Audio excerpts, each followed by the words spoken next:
statistical, mathematical fact never has been down. has broken every single record. There is no asset that has come close. It's the only thing in the industry that was not touched, that was not hacked, and it never fails doing what it promised in 2009. It's never What's failed. the best performing asset the world has ever seen?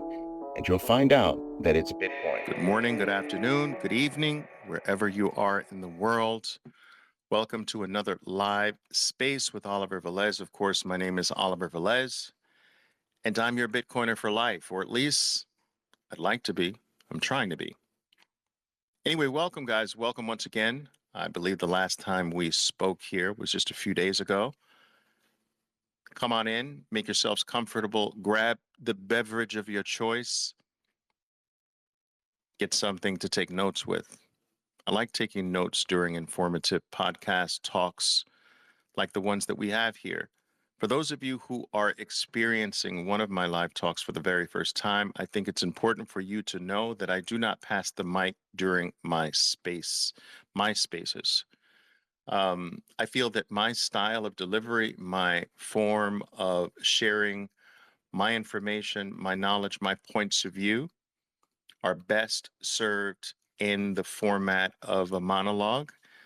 You are certainly open and free to ask anything your heart desires during that monologue, and certainly after. I will try to take as many questions as I possibly can, despite the fact that the majority of my listenership up until this particular point, as small as it is, they tend to have very few questions. I don't know whether to take that personally or to take it as me being thorough enough to basically head off most questions before we approach the end. So I'm an optimist at heart, so I'll take the more optimistic view that my talks are thorough enough to satisfy most questions that come up during the monologue. But I do want you to understand that you can ask anything your heart desires. There is no topic or any particular thing that is off limits. All right. Many people ask me, Oliver, what do you mean by a 13 percenter? I am a 13 percenter. I've explained this in virtually every single live talk I've done at the start or at the top of every talk. So please refer to any past talks. And with that being said, I would love for you to follow my Bitcoin podcast. It's relatively new, but I'd love for you to follow that. It is called Bitcoin Unleashed. If you find anything we talk about here of interest, Bitcoin Unleashed can be found on virtually every single podcasting platform. So pick your poison. I like the Fountain app because you can earn free Satoshis listening to our talks. As well as the fact that that platform gives me the ability to take some of my long form talks and slice them up into more digestible clips. And I like that about Fountain. So I like those two things about Fountain. So I think you should listen to our talks there and take these things into digestible bite-sized amounts and in long form as well, and earn some free Satoshis while you're at it. All right. I have no association or affiliation with Fountain other than that being one of the podcasting platforms that I broadcast to. All right, guys. So listen, what motivated me to have this talk is the same thing that motivates almost all of my talks. I had a tweet or a zeet, whatever they're called here today, that generated quite a bit of interest. And to be honest with you, I'm not surprised that this tweet or zeet of mine did generate some interest, because each time I touch upon the topic of real estate, I get a lot of feedback and engagement. And that's always a good thing. But each time I do talk about real estate, I do talk about it in the context of Bitcoin being a far more superior property. And that will never change. Real estate has been with us for, I guess, time immemorial, and we'll talk a bit about that. It has been part of the human experience forever. Um, and today it still remains at the heart and soul of a lot of societies, the way we think about value, and so forth and so on. But Bitcoin, in my opinion, has arisen in our lives, in our existences today, to actually show us how inferior real estate overall, or property other than Bitcoin, is overall in comparison to Bitcoin. There is nothing wrong about that. And it's something that I think, it's a narrative that I think increasingly should be spread to people. Now, in my experience, the people that are most difficult to get to understand Bitcoin are those who are deeply entrenched in the real estate world. This is why I touch on the topic, because I do believe that that dogmatic view regarding real estate state should be softened or broken up a bit. And I've just found that the most stubborn individuals who basically refuse to even look at Bitcoin in any particular way are those that are deeply entrenched in real estate. I'd say the second group are those who are deeply entrenched in gold. I was one of them. Now, before I delve into this topic in greater detail, I do want to let you know that while I don't consider myself a real estate expert, I've owned and actually continue to own a great deal of real estate, and all over the world, actually, on multiple different continents. I have been peeling off my holdings over the past 5 years plus, maybe even a little bit longer, but more aggressively over the past 2 to 3 years, actually. I'm down to my final 8 properties. I do plan to continue to peel down to just a smaller group of properties that I own, but even those 8 properties are spread across a few different continents. So while I'm no expert, I am a property owner. I am a homeowner many times over. Um, and these homes and properties are in a variety of different jurisdictions, as well as different countries and on different continents. And so while I don't think that makes me truly an expert, because I don't make my living from that industry, I have done extraordinarily well in the real estate area or in the property ownership area. I've never lost in the area from a US dollar perspective. I've never had my hat handed to me. I've never had a negative experience that resulted in the loss of initial capital. Never. And so I don't want what I'm about to go into to be misunderstood as someone who has a black eye from the industry or who's been hurt in any way by the industry. It's been a boon for me. It has been an important part of my life, and more specifically my financial life. And so let me just say this. I grew up in a home, in a family that regarded ownership of property as extraordinarily important. My grandmother was very fond of saying, you make sure that as a man, you own the floors you walk on. She would tell me this all the time. Oliver, a man owns the floors that he walks on. Oliver, a man owns his home. Oliver, a man doesn't allow himself to be in a position where another man can tell him how to live. You own the floors you walk on. You own the walls that contain you, your life, your privacy. I grew up hearing this my entire life. I am a respecter of property ownership. And I was raised to understand how important it is. But all of this was actually before Bitcoin ever existed, before what I believe is the greatest and most superior property human beings have ever been exposed to. But before going in that direction, I'd like to go back a bit. I mean, way back.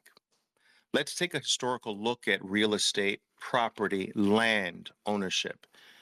And I think it's important to understand that land or property ownership has all has for the most part throughout the modern human experience, land ownership has always been associated with wealth. You can go back hundreds, if not thousands of years, and the elite class, those that controlled things, those that dominated the world, or their particular societies at the time, they were the landowners. All right, the kings, the emperors, the land barons, the lords, etc. They were the wealthiest of society, while the peasants existed and lived out their lives at the lower end of that socioeconomic structure. And they actually earned their sustenance by lending their work and their services to those landowners. This has been the modern experience, the modern human experience for a very long time. And when I say modern, I'm talking about the last several thousand years. That's what I mean by modern. And this structure, even as late as the occupation of what became the United States by former Europeans, it was initially the landowners that had the right to vote. So land ownership and property ownership had as an important part of society, life, and as a symbol of wealth, power, and control has been with us a long time. This is deeply rooted in the human psyche. But it was slavery and indentured servitude. These institutions are what began to change things. You see, there was a point when land ownership and home ownership stopped being for the elite. There was a transition that began to take place that moved this exclusive right to own property, to own land, to own your own home.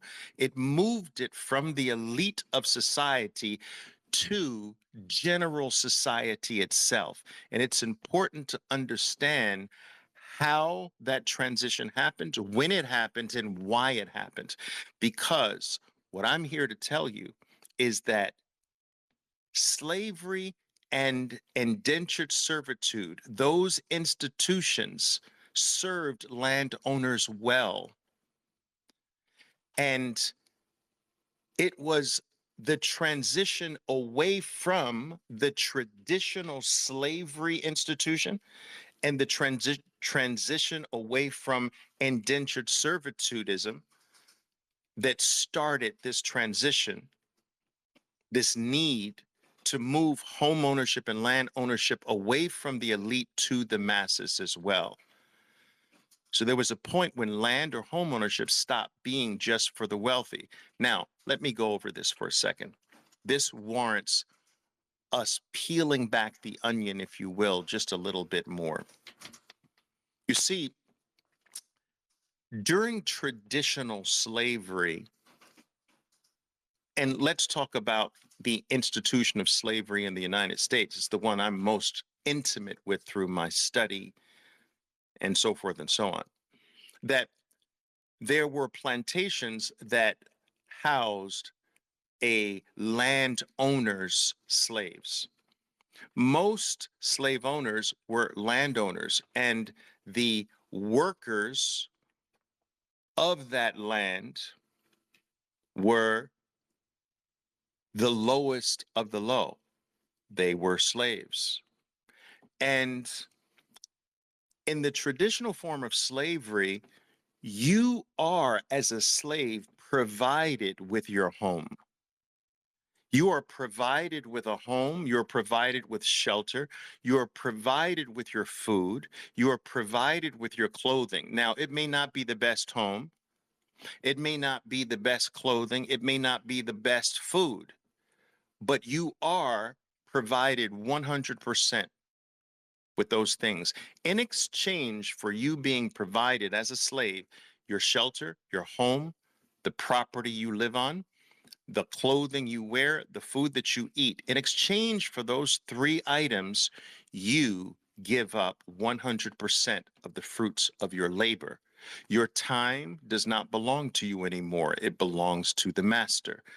The fruits of your labor using that time, whatever you produce, whatever you do with your time, whatever you do with your body, whatever you do with your intelligence, your know-how, your skill, none of that belongs to you anymore because you have received the master's food, clothing, and shelter absolutely free. And so slavery is also an exchange, like everything else in life. It may not be a fair exchange, but it is still somewhat of an exchange. Now, it was the abolishment of slavery and indentured servitudism that actually began the transition away from land ownership only being for the elite class. During the American period, the US period of freeing slaves, every slave supposedly was supposed to receive an acre of land and a mule. 1 acre for every slave that was released and made free, and 1 mule to work their 1 acre of land. Now I'm going to speed up a little bit. What ultimately happened was that many of these slaves were very uneducated. Almost all of them were uneducated, unsophisticated, and did not know business and legal things to hold on to their property. Many of them literally signed their acres of property over to banks, other men, and many of them went right back to master and signed the free acre they received back to their former master in exchange for master taking care of them. Again, just not as a slave. And many of these slaves were uneducated, but still legally were simply able to write an X on a contract. That's all that was required by law, for the slave to write an X in the signature spot, and that X represented the transfer of ownership of the 1 acre that they received back to whoever was presenting them the contract. So now you should know where X marks the spot comes from. Now you should know where the movement that kicked off many people changing their last names to X to symbolize this act, what many refer to as an egregious act of stealing the property and the land ownership away from former slaves. X marked the spot. But I digress a little bit because where I want to go with this is how this led to a more sophisticated form of slavery. You see, the slave returning back to his former master with his 1 acre of land and signing it back over to his former master with an X really led to a new form of slavery, which was sharecropping. And so, what the former master would say is that, listen, in exchange for your piece of land, I will rent you this. I will rent you something bigger. You will be allowed to work this land. It's not your land, it's my land, but it's really kind of like your land. You will now have some fruits of your labor from tilling the soil of this land, but your payment to me must be this.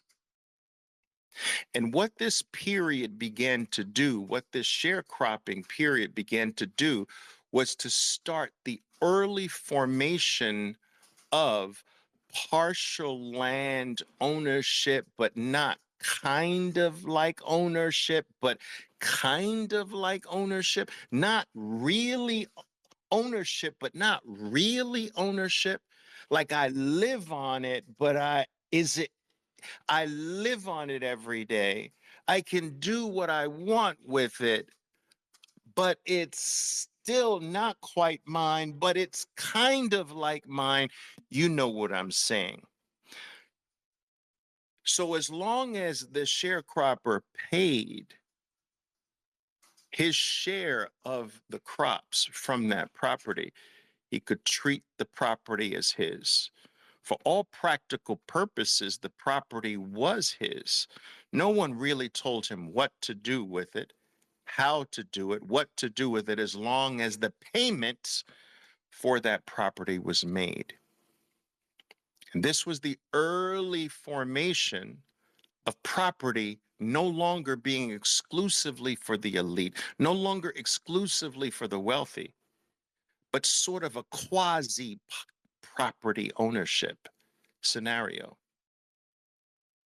Now, this began the transition from when land and property was only for the elite to when land and property started becoming not just for the elite, but for others as well. Now, let's fast forward in the United States, because that's the only country I can speak with some degree of authority about. Let's fast forward to World War II, shall we? During World War II, or toward the end of World War II, all right, you had a scenario where almost 11 million men and women were released from the armed services. World War II was coming to an end. More and more people that had been recruited to fight that war in the United States were being released back into society. 11 million, which at that time was a very big, healthy chunk of the entire country's population. These 11 million men and women that were released from armed sources, starting from the middle of the 1940s into the early 1950s, they were empowered with government insured loans that gave them the right for low down payments on new homes. And for the first time in American history, something called the 30-year term, or the 30-year mortgage, came into existence. This was specifically created as an incentive for young people to leave their families to go fight the war. They were given the promise and the ability to come back to American shores at the end of the war, to have government sponsored money or loans, low down payment requirements, and a special time was created for them, 30 years, to pay off the property.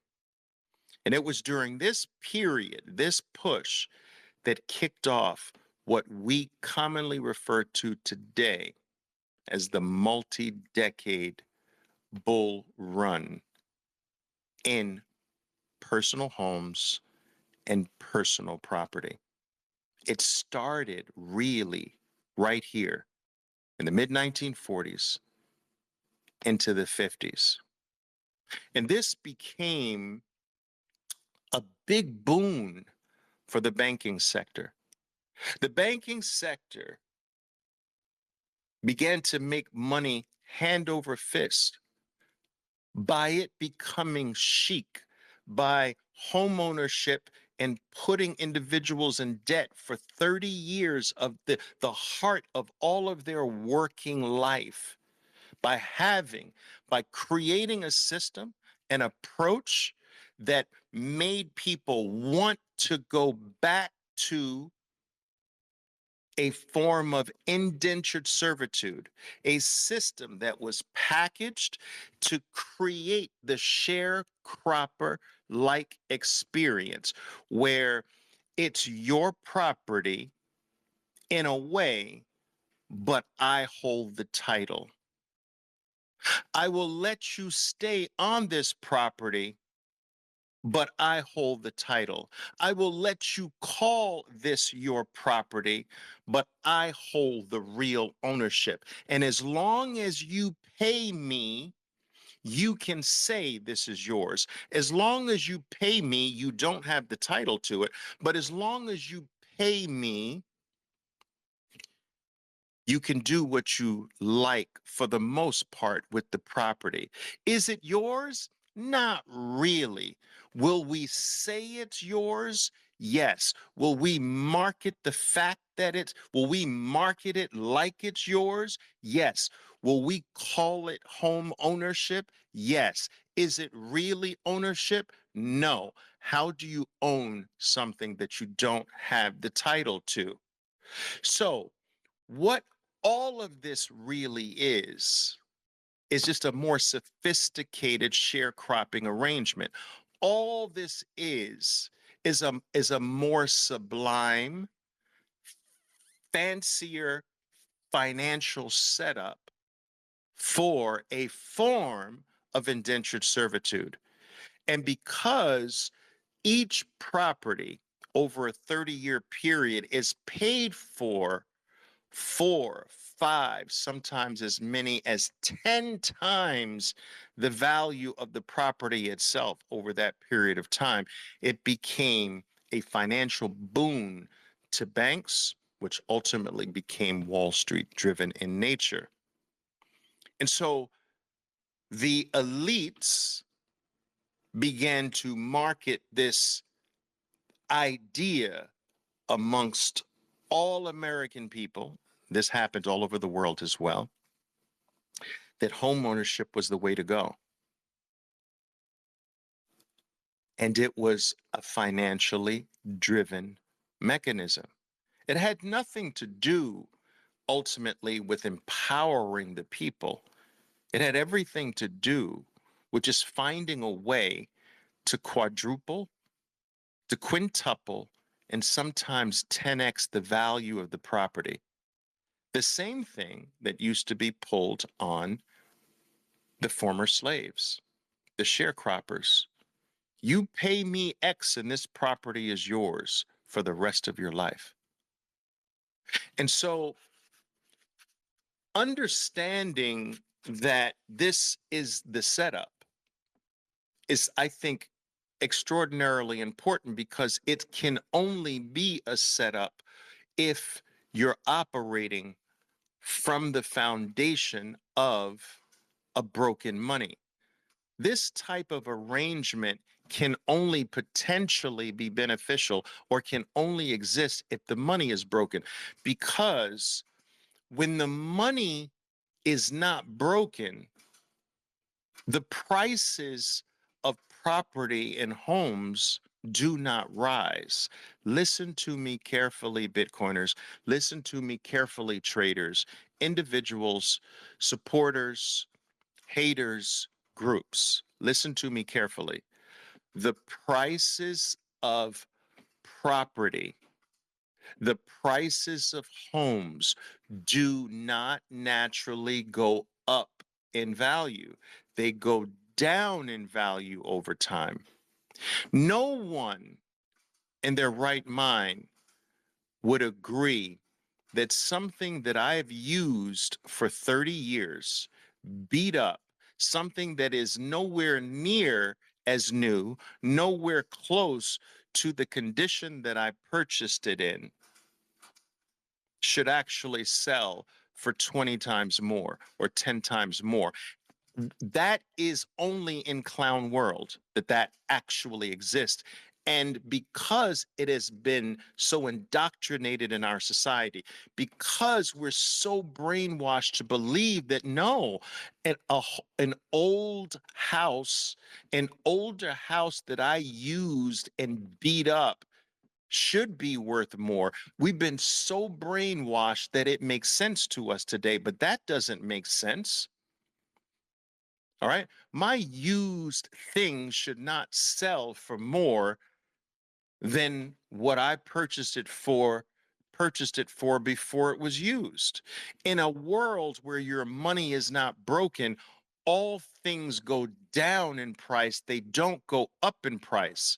So in truth, property values don't rise. In truth, home values don't rise. What's happening is that the unit of account that you're measuring the value by is declining. Your dollars are losing purchasing power, which is creating the illusion that the value of your house is rising. The value of your house is actually not rising. The purchasing power of your unit of account of your dollar is declining. Let me give you an example here. My mother purchased a home in 1972 for $35,000.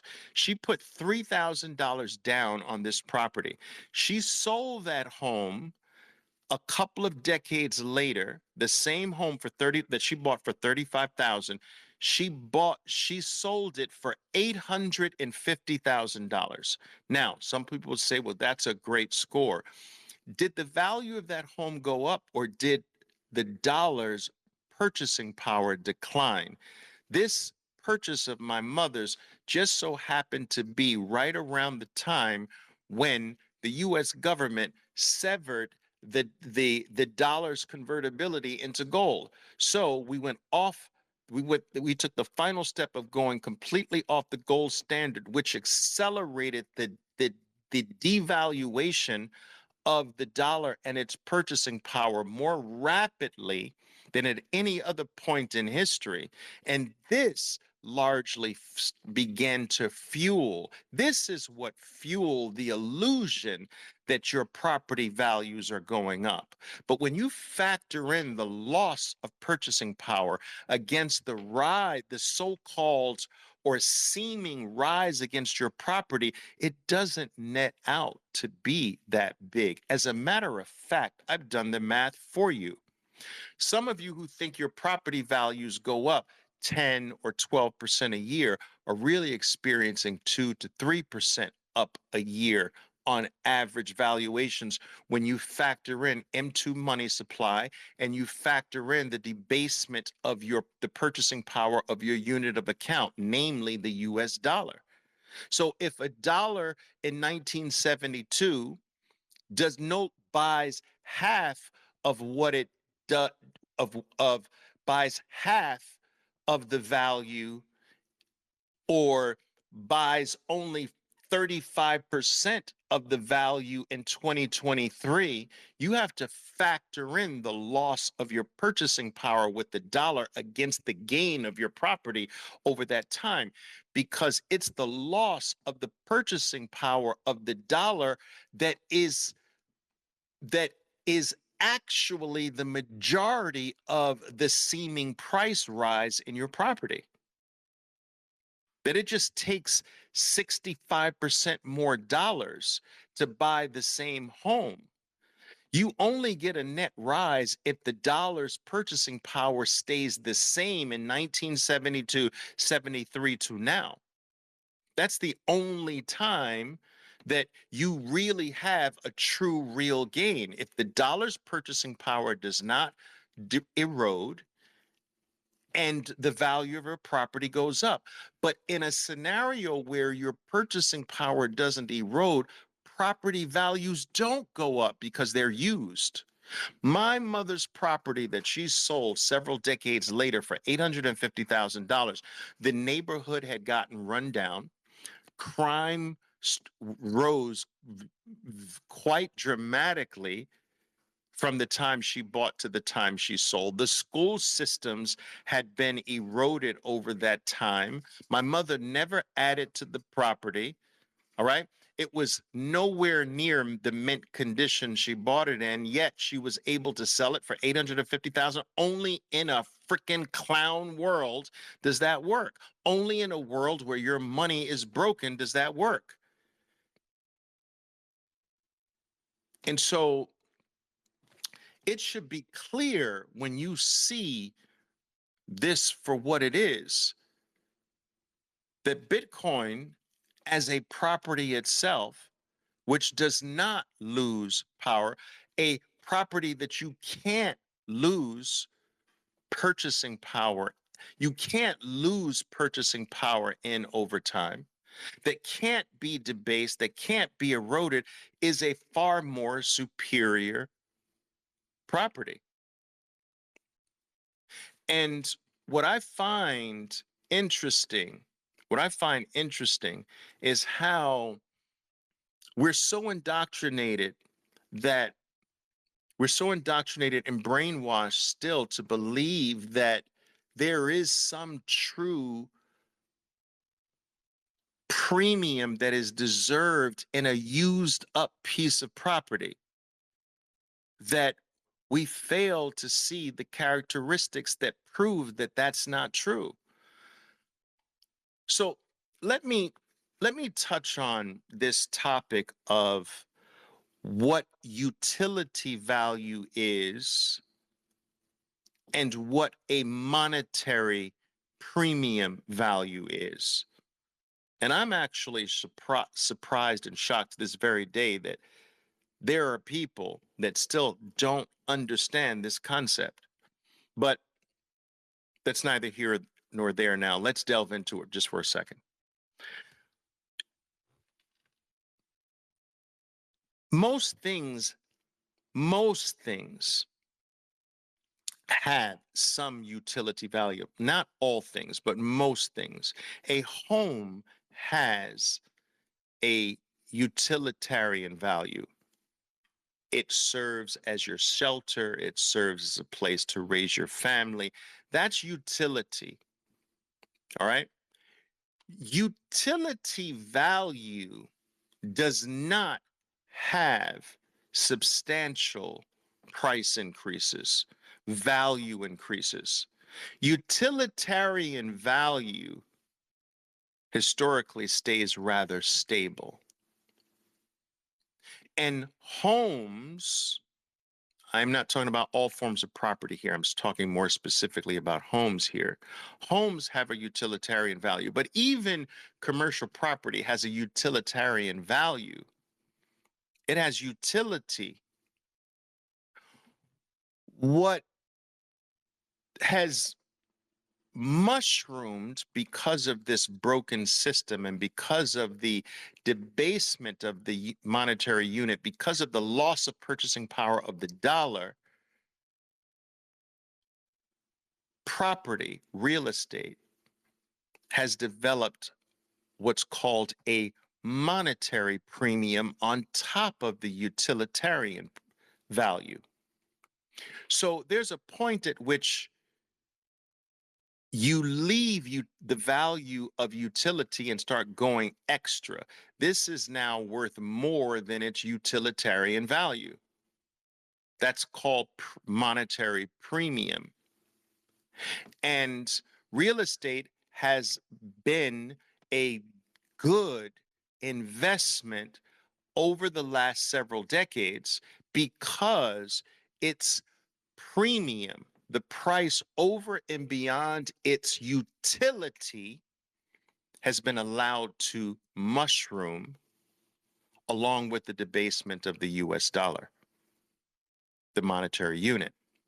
And it's this premium above the true value, which is utility value. It's that premium that it has made it somewhat profitable.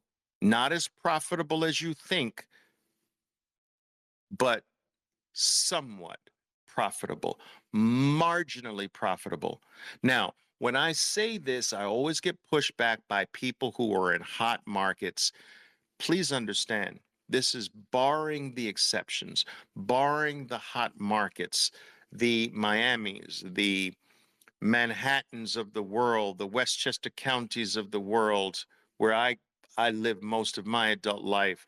I'm, the various pockets in California. I'm not talking about these pockets. There are always outliers in a data set. I'm talking generally speaking. Generally speaking, this is the case. What's the case? That real estate has been marginally profitable. And it's only been marginally profitable because of the monetary premium that's been allowed to grow over and beyond its utilitarian value. But what a lot of people fail to understand or incorporate in their overall analysis of real estate is exactly what I mentioned in my last post. They don't incorporate, they fail to understand that this is a property that is taxed forever. It is usually something that you have interest costs, a mortgage and an interest cost associated with it forever. There's maintenance forever. There's upkeep forever. If it's a property you need managed, there's management forever. Depreciation on the property, the breakdown of the property, the wear and tear on the property forever. It's always a liquid as an asset in most cases. Your real estate is subject to inflation. It has always interest rate risk if you're constantly refinancing the debt you owe on the property. There's always legal involved, and there's always the possibility that it can be confiscated by eminent domain.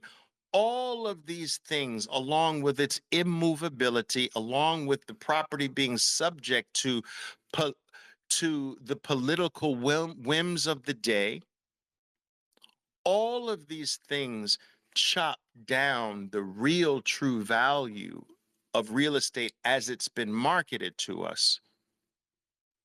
We don't hold the title to it. We pay taxes on it forever. Most people pay a mortgage and have interest expense forever. Most people have upkeep and maintenance forever.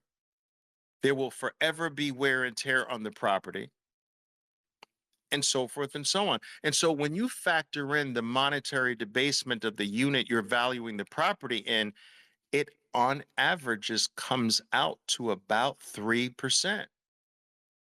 And that's during the best times, 3 to 4%. And I know there's always someone who's Oliver, their properties are going up 40%. Guys, look, I have properties in Medellin, Colombia that gone up 400%. 400% in a couple of years. 60% just this year. I understand hot pockets. I'm not talking about that. I am talking generally speaking. And so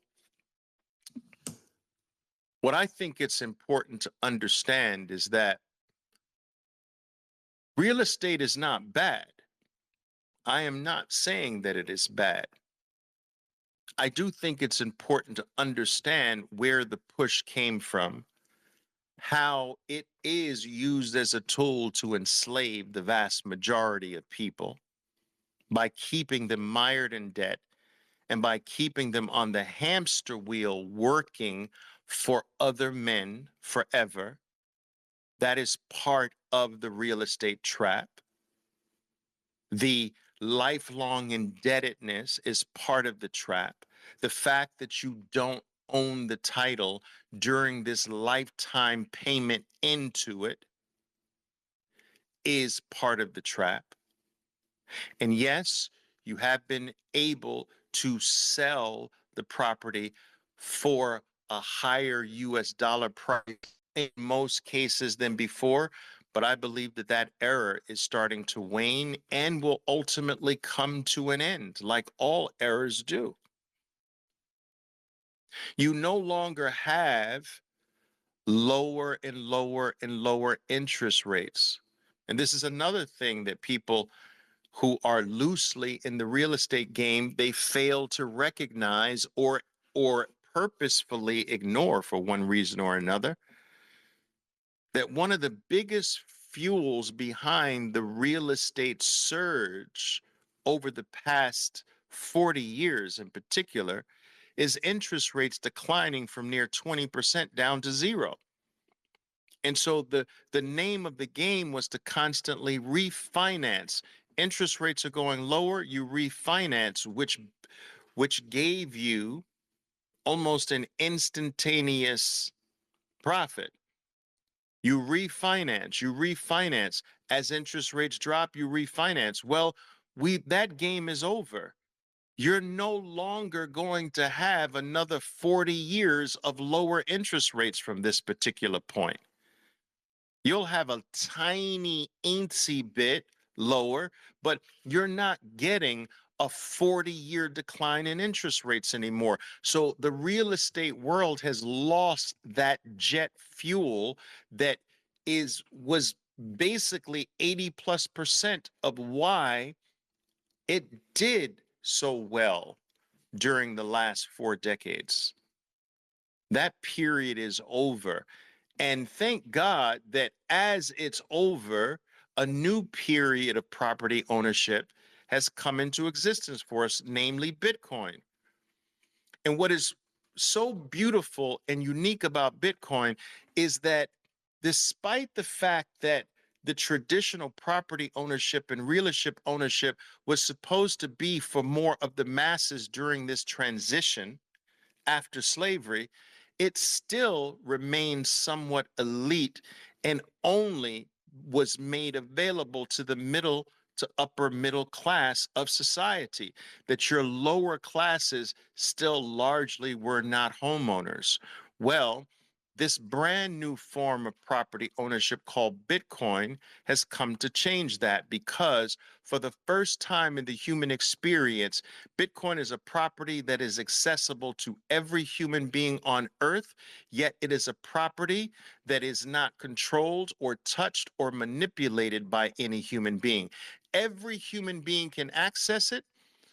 Every human being has a right to hold it, yet it is also a property that is not subject to the control, manipulation, or shenanigans of any human being. And so the first time property rights is every human being can have property rights. We're born with property rights. We ourselves, our body is our first form of property. And what this body acquires is supposed to be extending my property ownership. Well, for the first time, there are no classes when it comes to property ownership. Everyone can gain access to the brand new property. Everyone can accrue the benefits from this property. And this is a property that can't be stolen. This is a property that is not taxed if you just hold it. This is a property that is impervious to political whims. This is a property that cannot be stopped, cannot be confiscated, cannot be stolen. This is a property not for the elite, but for every human being on planet Earth. It is a property that cannot be debased. It is a property that cannot lose value over time. It is a property that is mathematically designed to go up every single 4 years of its existence. Do you understand the importance of that? Having a property that is literally rooted in math, the most certain thing in the universe, math that is specifically designed to ensure that every 4 years it's higher in value. And Bitcoin will be higher in value every 4 years for the rest of your life, not just for the rest of your life, but for the lives of your children, their children, their children, and their children. People in your family line not even born yet will be experiencing the benefits of this 4-year rise in value proposition of Bitcoin. It's mathematically designed to be that way. And so when I say, has Bitcoin made property, when I ask, has Bitcoin made property ownership irrelevant or real estate investing irrelevant? Yes and no. I am not talking about the ownership of the floors that you walk on, ownership of the land or property on which you raise your family, your children.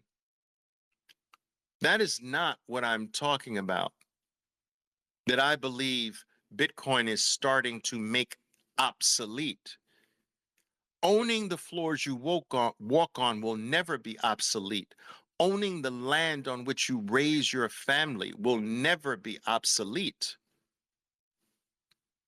What will become more and more obsolete is having 27 properties, because that's the way you beat the system. That's being made obsolete. Using real estate as a store of value when your net gain is 3-4% a year, and Bitcoin has a CAGR of over 200% a year, a cumulative average growth rate of over 200% a year. It just doesn't make sense. And some people tell me, say, Oliver, listen, but what about me buying a piece of property and renting it out and taking the income from it to live off of? And I say, well, if real estate is your business and how you support yourself, that is a completely different thing. If real estate is your profession, we need real estate professionals, then that is a completely separate issue. If the way you put food on the table is you're a mortgage broker, or you're in the real estate business, or the way you and your family eat is through rental properties, that is completely different from what I'm talking about. I am talking about real estate as an investment. That is not the way you make your living. That is not the way you support your life. That is only used as a store of value. We have a more superior store of value today. And it doesn't make sense for you to choose real estate over Bitcoin as a store of value. It doesn't. There is no math, no period in time that suggests that that is true ever since Bitcoin came into existence. There's no math. There's not even a brief period of time where that's been made so. It just no longer makes sense as a store of value now that real estate, now that Bitcoin has come into existence. But as your primary residence, absolutely. As your business, if that's your expertise, that's a completely different matter. But I will say this: if you are looking for an income stream by buying a bunch of rental properties today and living off the rents, I think that you'd be served better. This is my opinion, not financial advice, by the way. You'd be served better putting all of those down payments that you're going to put down on Bitcoin. You'll enjoy, over time, you'll enjoy a far greater, by orders of magnitude, you'll enjoy a much more impactful price increase in your investment than in the real estate itself. And if you were looking for rental properties, which are going to gain you what? 5-10% a year? Shave off 5 to 10% of your Bitcoin every single year and live off of that. And you can probably do that forever without ever running out of your Bitcoin.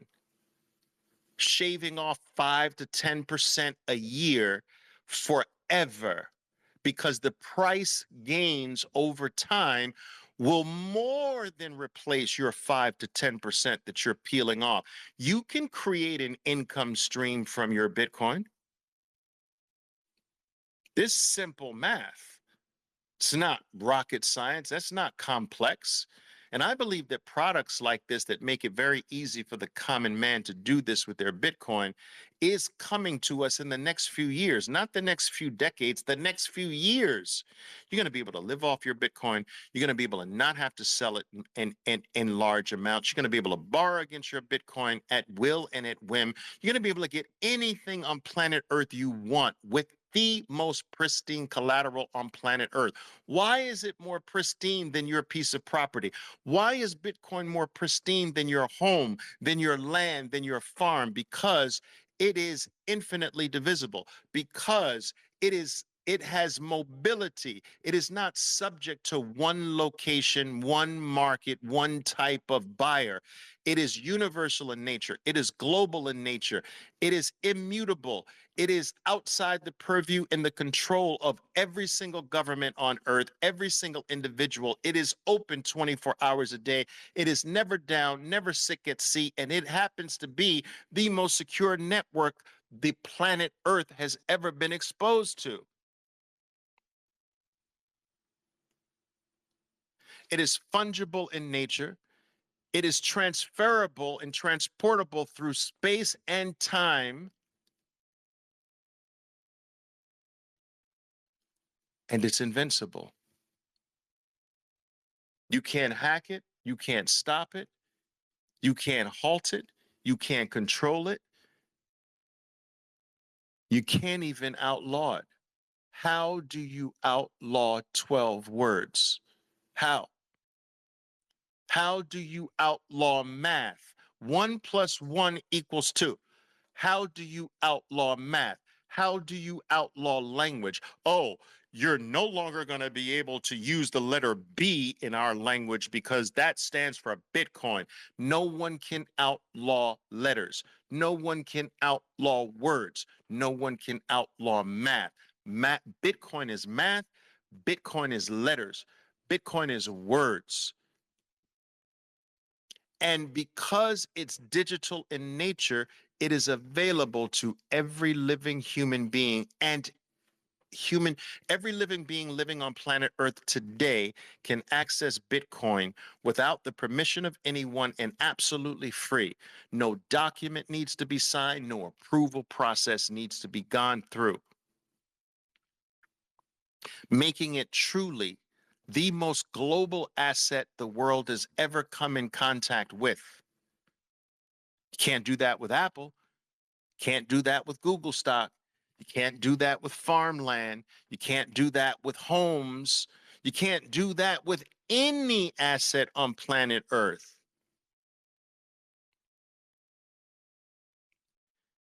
Property now is available to 8 billion people right now, this second, instantly. And some people say, well, Oliver, there's a lot of poor people in the world. How can you say that the poor people have access to Bitcoin when it's $37,000 a coin? You fail to realize that if that person has some value to deliver to society and the world, it will cost them nothing to send a receive address to me, and I can send Bitcoin to them, Satoshis to them in exchange for their value. No approval, no documents, no signing, no going to a teller, no cost, no anything. If you can deliver value, you can receive Bitcoin. If you can do something for someone else that someone wants, you can receive Bitcoin. And the thing that I'm getting at is that it's a property. It's digital property. It's the best property of all because by it being digital, it's everywhere and nowhere at the same time. When's the last time you touched an album, a music album? Tell me, I'll wait. If I were to say go touch an album today, 98% of you wouldn't be able to do it. You say, well, I can't touch an album today, Oliver. I don't have an album. And I would say, well, you don't have music? And you say, yeah, of course. I said, well, what kind of music do you have access to? Well, I have access to millions of songs, tens of millions. How? Streaming, Spotify, whatever. Well, when's the last time you touched it? I can't touch it. Why? Because it's digital. How do you give music? How do you realize that there was a time where the only people who could experience real music, they had to go to a symphony, they had to go to an orchestra, they had to go to a club to see a group. Then the music went to the next level of being put on plastic called vinyl records. And more people could access the music because they didn't have to go to one physical location to see an orchestra, a band, a choir, a singer. They could just receive the plastic. And that plastic went from being big plastic to small plastic, which meant that it could be sent to more if it was smaller. It became thinner, which meant that it could be sent with less cost because it was thinner. And then it went to nothingness. It went all the way into the digital realm. And now music can be given to all 8 billion people on earth. Why? Because it was vinyl? No. Why? Because it became plastic? No. Why? Because it became digital. I've got 50,000 digital photos in my cell phone right now. That's just one of them. I have 4 of them. I have 4 cell phones. I have 4 smartphones. In one phone, I have 50,000 digital photos. Ask me when the last time I touched a physical freaking photo album. I've got them. They're in boxes somewhere. Many of you don't even have them. You're not old enough. I think I've got something like 10 photo albums from back in the day. But I've got 50,000 digital photos. I've never touched them a single day in my life, but they still give me joy. I still show them. I still send them. I still get the same experience from them, yet I can't touch them. I can't taste them. I can't feel them. They're digital. The digitization of real estate is here. The digitization of property is here. The digitization of your homes are here as stores of value. And because of the digitization of music, music is available to the world. Because of the digitization of movies, movies are available to a larger portion of the population. Because of the digitization of property, property is now available to every single human being on earth. And before Bitcoin, most people on earth could never be a property owner or enjoy the freedoms that property ownership offered, or enjoy the benefits that accrued to property owners. I thank God for Bitcoin. Thank God that for the first time in the human experience, everyone can be a property owner. Rob says, and the other phone has some Bitcoin. All of my phones have some Bitcoin. I always walk around, guys, with some pocket change of Satoshis. When I say I've never spent a Satoshi, this is true, but also it's not true. Um, I've I have spent to support businesses that I come across. So, for instance, a coffee shop that accepts Bitcoin in Colombia, I'll do it with my Satoshis in small amount of. I always keep a couple $100 on me in Satoshis to do that. And then at the end of wiping it out, I replace it. All right. And so I do a spend and replace, but only to support companies and organizations and people that are bold enough to stand up this early in the game and say, I'll accept it. All right. So I always do that. I am not a big believer that you spend your property. I'm not a big believer that you take your farm and you go to the gas station and say, how do I chip off a portion of this farm that I own to fill my tank up with gas? No. So your major wealth in Bitcoin should not be used for anything except as a vault, a store of your value. Your pocket change, on the other hand, in a hot wallet, can be used for little small inconsequential things. All right. Anyway, let's see what else are we going here. Anybody else have any questions, guys? I just thought I'd add some flesh to this topic because it just got so much traction, and there's a zeet can only go so far with nuance. So I like having these talks that give me sort of a greater opportunity to dig a tiny bit deeper. You know. Uh, Stuart Chris says, wow, Oliver is basically calling the entire real estate Twitter community a bunch of contemporary sharecroppers. Listen, guys, you always have to you always have to follow the money. Do you understand? You always have to follow the money. And so while it's easy to do it when you're dealing with a non-institution, right? So when you're dealing with me and I say, look, I have these pair of sneakers that I've used for the past 2 years. They're a little worn, but I want to sell you these sneakers for twice the value that I bought them for. And then I want to put you on a payment plan for these used sneakers, right? And I bought the sneakers for $200. I want to sell the sneakers to you for $400 after I've used them for 2 years. So I want you to pay double than what I paid. And I'm going to put you on a payment plan that will ensure that if you ever pay me back the $400, you will have wind up paying me $1,400. Now, how's that?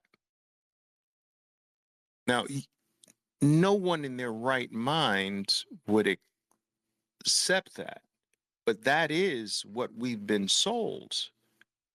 Do you understand? That we've been sold that that's good. You say, well, Oliver, come on, you can't compare sneakers to real estate. Well, yeah, both things are consumer items, right? Both things have a utility value. The sneakers can be used that I'm selling you. The home can be used that I'm selling you. So they both have a utilitarian value. They're both consumer goods, right? But when I apply that same model to something like sneakers, you're like, oh, wait a minute, Oliver. You think I'm a dummy? No, I don't. But I do think that you're not critically thinking when you don't take that same critical view to that sneaker scenario and put it to your property scenario. And don't see it for what it is. You have to follow the money to understand that you are being sold something to benefit someone else. How do they benefit? They benefit by more than quintupling the price on you, keeping you in debt, giving you the right to say you own the property when you don't. You don't own a property you don't have the title to. And so, yeah, That was this, we started that with sharecropping and indentured servitude. Indentured servitude used to give 7 years of service for a little piece of land that they could then raise their family on. People would come from Europe, right, and work for a landowner in the United States, in the new America, and say, listen, if you, the landowner would tell the indentured servitude, if you work my land for 7 years, I'll let you stay here. You got to work this piece of land right here. I'll let you stay here. I will give you your sustenance, your food. You can bring your wife, your kids, but you got to work the land. And I get all the proceeds. But for 7 years, you won't have to worry about a bed. You won't have to worry about a place to stay. You won't have to worry about hot food. And after 7 years, I will give you this piece of land to work as long as you pay me this. That's indentured servitudism, which was the beginning of property ownership away from the elite, which really is not the elite ever really letting it go because they still hold the title. Come on, guys. You got to know your history.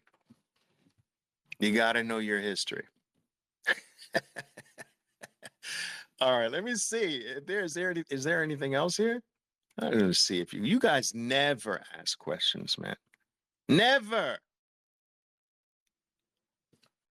Rob says, I feel like I'm in church every time I hear you preach the orange thing. Yeah, Rob. I grew up in church actually, because I grew up in two places during my childhood. I spent the majority of time during the week in the library because my mother was an assistant librarian. This was her career, right? She wasn't a librarian, she was an assistant to a librarian. And I was ordered to go straight to the library every single school day of my life for longer than I care to remember. And so, what do you do in the library after you finish your homework in 30 minutes or 40 minutes? What do you do until 8 o'clock at night every single day? I'm there at 3:30 to 8 every single day, Monday through. What do? You read. I've read every single book in my mother's library. My mother, in fact, actually put it in order to change to the town's biggest library because her son had read everything twice in her library. So I spent the majority of my adolescent life, my young adolescent, my young life in the library. And on the weekends, and sometimes during the week too, I spent it in frickin' church. Library and church. Library and church. That was my life, guys. Ah, Oliver, what do you think of El Salvador investment property? No taxes, still sharecropping. Now, look, guys, there are good questions, stewardship. There are some scenarios that are really unique, like in anything. Again, when I talk about these things, I am talking about them in a general way. You know, there are some unique scenarios which I have even taken advantage of in the real estate space, in the property space. All right. There's a property that went up 400% in 2.5 years that I have. That's crazy. That outperformed Bitcoin during that brief period of time. Now, if I hold it long enough, it will not. But yeah. So there are some scenarios where you put zero, there's zero out of pocket. There's positive cash flow that comes from the zero out of pocket investment and things of that nature. No taxes, grandfathered into this, that. These are unique scenarios. I'm not talking about unique. I'm talking about what most of the 8 billion people on earth are going to be exposed to. I've got to speak from that perspective. I can't, this, my trade, I get traders all the time that do this on me. I say, look, I tell them something. I say, look, this happens 8 times out of every 10. You can get rich just doing this, betting that it's going to go this way, because if you do it 10 times on average, it'll happen 8 times this way. There will be 2 times on average that it won't, but on average, it'll happen 8 times out of every 10.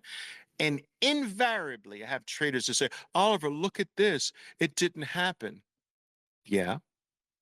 Oliver, look at this one. It didn't happen this time. Yeah, I told nothing's 100%, dude. I told you 8 times. Why are you showing me the 2 instead of focusing on the 8? Why are you majoring in the minor instead of majoring in the major? Guys, when I have my talks, I have to major in the major. I have to talk about what 80% of the people are going to be exposed to and experience, not the very, very small exceptions. That's not broad enough to talk about. Everybody wants to point to the exception. Everybody wants to point to that unique thing. I'm not talking about that. I'm talking about what 80+% of the people are going, where 80% of the people are going to find themselves in this situation where they're going to say, should I put I'm looking for an investment. Should I make an investment in this building right here, or should I make an investment in Bitcoin? I think for that person, if they look closely enough, they'll win hands down every time with Bitcoin and twice on Sunday. It's for that person, not the specialist that can pick through something and find this unique opportunity that's like a freaking layup. That's approaching it more like a business. I'm not talking about that. So yes, you got a scenario where there's no taxes, no out-of-pocket expense on your part, and you get a positive cash flow from it, by all means. But if you've got to pull out some serious coin to start that, to put down on that, that's what I'm saying. Wait a minute. That's where you should have some pause, guys. Because that should be looked at with a 118% multiplier. Do you understand what I mean by that? So what was the company?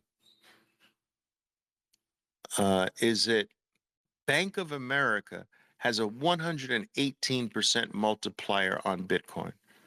So what I tell people to do is take whatever investment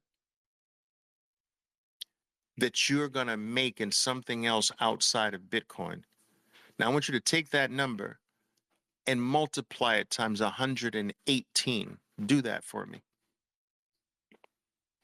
And see, now judge. I think you got 118 potential over time, not overnight. Over time, not overnight. 118 times this investment. You're gonna do that there? If it's not even close, then you got your answer. You're gonna beat a 213% CAGR? No, the NASDAQ hasn't beat that in 10 years. The NASDAQ's CAGR over 10 years is 16%. Bitcoin's 213%, not even in the same galaxy. And then when you want to go real estate, it's 4%. You want to go bonds, it's like 3%. Real estate's 7. All right, I'll give it. If you incorporate all the great areas, 7 to 8% real estate, CAGR. Stocks are, the Nasdaq's been 16%. The S&P over the last 10 years has been 13%, 14%. Bonds have been 2 to 3% and going down rapidly. Gold has been negative 2%. Cash is negative 9%.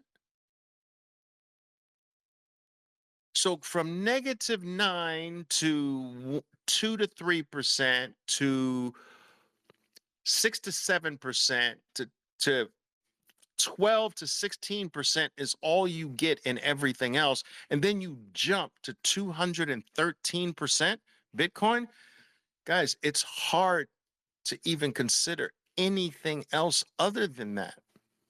And this is going to become increasingly more blatantly obvious to you as the brainwashing from traditional finance starts to wear off, and as Bitcoin continues to stick in your face that there is no second best. And it's going up forever, Laura. It's going up forever.